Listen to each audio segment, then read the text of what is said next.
Mga ka-stroke, dito naman ulit tayo sa looban at itong ating training. Oh. Ayan. Sa ganyan tayo malakad. Maglalakad ka ng nakayuko. Medyo mahirap din. Pero dito tayo magluluto. So, samahan nyo ako hanggang sa huli ha. Ibang lugar po ito. So, kung bago ko pala po sa aking channel, please subscribe. At yun na rin i-hit ang notification bell para updated tayo sa mga video.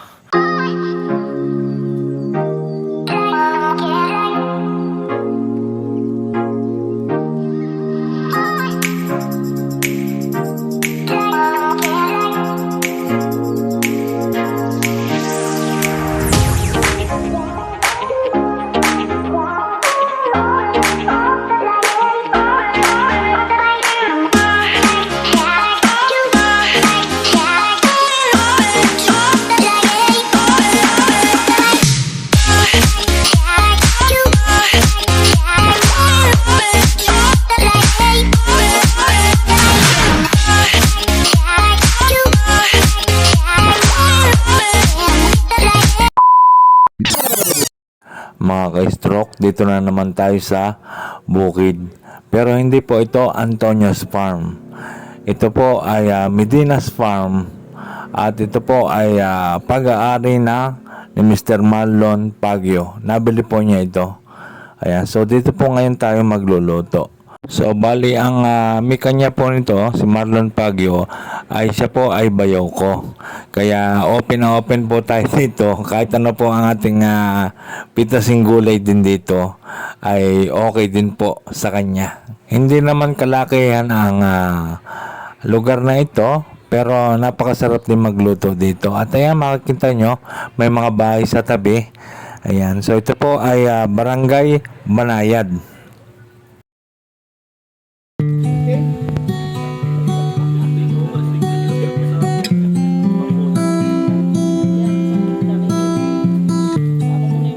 Ayan po ang ating pamilya. Ayan. So, siya po bali ang mika niya. So, wala na po tayong po problemahan doon kay Mang Tonyo. Kasi siya na po ang bago mika niya. Ito po nabili niya lupa. Ayan, maganda po dito.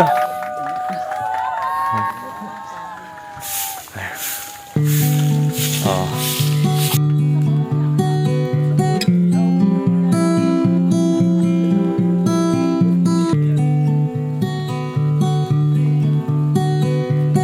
Mga ka-stroke, alam nyo ba kung bakit lumaki ng ganyan kalaki ang bunga ng papaya na yan?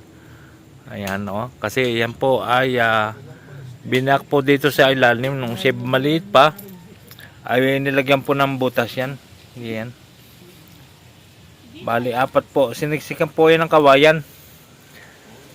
Kaya siya tumaba ang bunga niya at hindi siya tumataas ng mataas.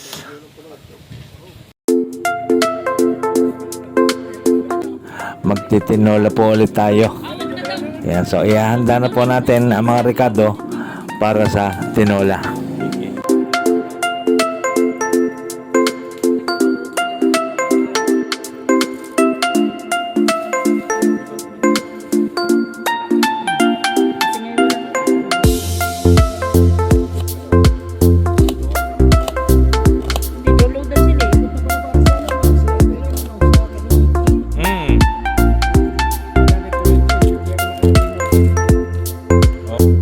Meron din tayong chicken hotdog.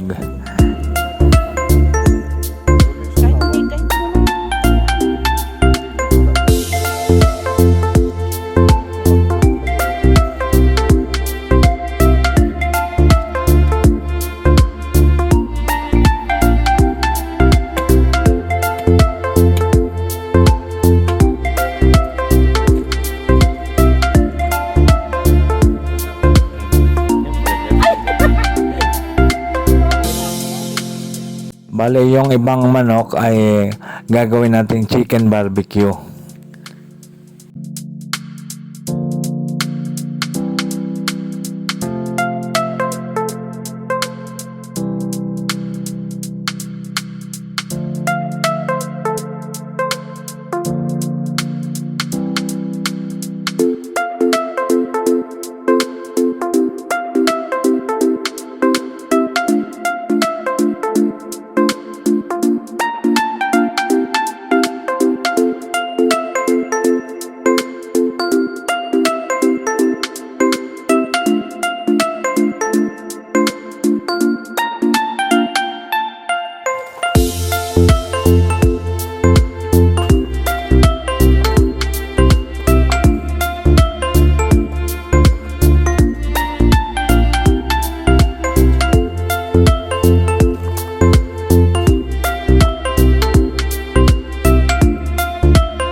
Alalay lang. Ay, puta ko nga.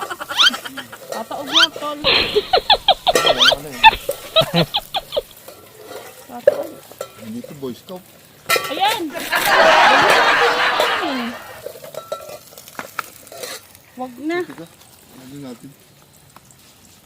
Di tabi lang, sa tabi lang yung dapat. Yun. Sa tabilaan. Yun. Ayan. Okay na yan. Basta nakasabi ko. Mas maganda yung kanina nakasabi. Saglit lang naman yung maluluto. Tulog ko na. Lagay mo na. Ayan, oh. Oo, diba? Madali yan. Maluto. Nagluto na rin si Mrs. ng pansit canton.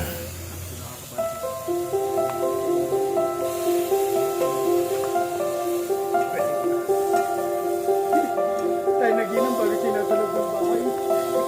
Eh, kakasin. Kailangan yung pag-hotel.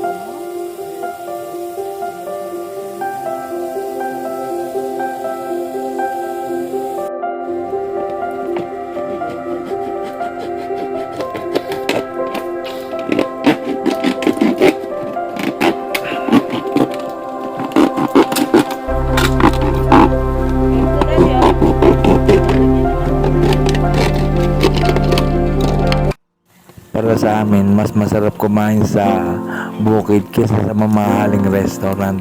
Bukod sa ikaw na magluluto, nakakapamitas ka pa ng mga sariwang gulay. At hindi lang yon. Sa kabila ng aking pagiging stroke survivor, ay pakiramdam ko, nagkakaroon ako ng peace of mind pagka narito. Parang bumibilis din ang aking pag-recover dahil sa nakakalanghap tayo ng mga sariwang hangin, tahimik at puno ng kapayapaan. Hindi katulad sa syudad na maingay.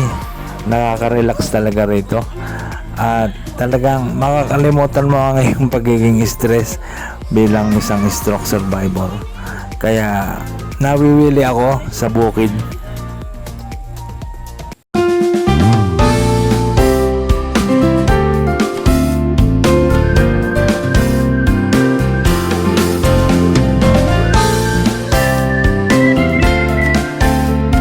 Kain na po. Tinataga mo eh.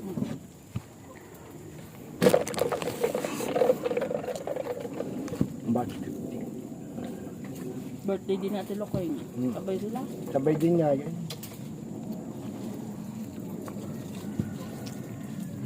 Kabertin na kaman. Kabate. Layo. Sabi lang na Julieta, wala naman ako kay Justin sinabi. Ano ba, mas? Pakisabihin doon sa akin. Na ako. Sa iyo. Na dito daw Sa ako sa kanya. Manayag. Kasama. Ano? Mm. Bingayon nga ba? Oo nga. Dinilin ko. Kasi pag gusto kong makakaplago si tatay.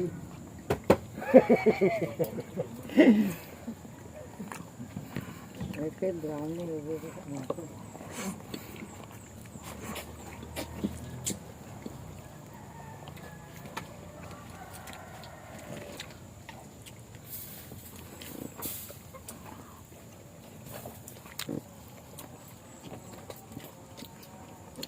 Ang atay naman para sa ano, sa pogi namin. Kami may tatlo doon hatian.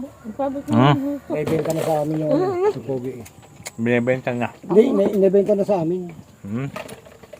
Ang lupa. Doon sa pogi. Hmm? Pero baka laki noon. Iri ba yan? O tubig? Inumin yun. Bubigyan ko. Yung inumin ko. Baka tubig.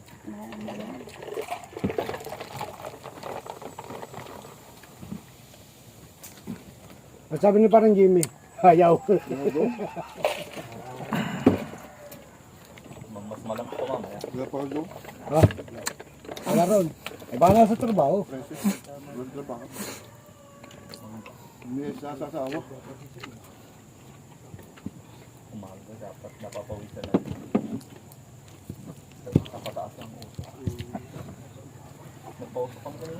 Kailangan ko pa rin sa ano.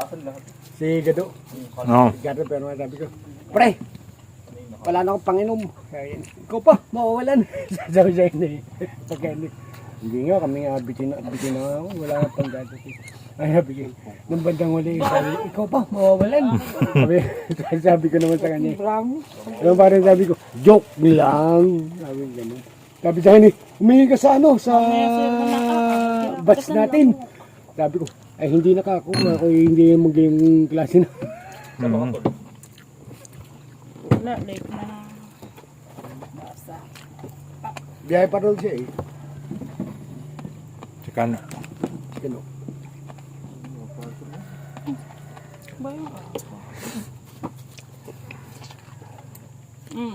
Malayo pa din sa Olonga po yata. No? Ulong ko po, pagka naihatid yung Pusi ang nilagay mo dyan. Driver siya, driver. Pagkatid ng ulong ko, pag uwi naman siya ng silang. Maiwan. Ay, Tawag. sa silang siya na. Mga upuan siya. Sa cellphone. Cellphone mo. Ikaw pa sa dagat. Binigay mo nga sa'yo kanina. Ayun na. Wala. Sa compartment. Hindi ko pa na nalabas. Sabi ko, doon may dala sa compartment. Ayaw ko kung naidami rin. Hihingi akong pala. Ay, cellphone ko naka-charge. Safe. Hindi, nakatouch pala. Ang aking. Oh, Yung kanya. ayun. Hindi, dala niya yun eh. Kasi pinasa mo yung ano niya eh. Yung text mo, di ba ano? Yung itong bibingin. Ang cellphone niya, dala niya. Oo, dala niya. Baka naiwan sa daddy. Hindi ko alam. Akala ko cellphone mo. Baka naiwan sa daddy. Ano na ako? Yung nakatouch. Naka-charge nga. Ayun sa kanya, di ba? Hindi dala-dala. Yung pinasa names mo ni mami mo yung ano, yung bibili. Kaya nga sabi ko, pag pauwi na, doon na ilagay sa compartment ng motor para hindi malaglag. Hindi ko alam kung nilagay ko yun. Baka nga Tingnan mo nga, sundan mo nga. Talaga naman. Eh, kalimot ka rin. Wala, sundan. Susundan pa kahit ba'y magsabay pa. huli. Ano. Oh, pataka Baka susi. huli talaga. Huli nga. Ano ba ito? Huli nga. Yan dapat yan ano pare. Hindi lagi mayroong bag yung ganito. Matigas. Ano pare ano? Oo. Kaya na kinagat akong lamok. Nilalagay yung cellphone. Puro na ako Hindi na. wala makong talaga. Hindi ako kinakagat ng ganun. Pero po yun, pagka wala kasi mga ganito na ano, na lalagyan ng cellphone. Para wala ka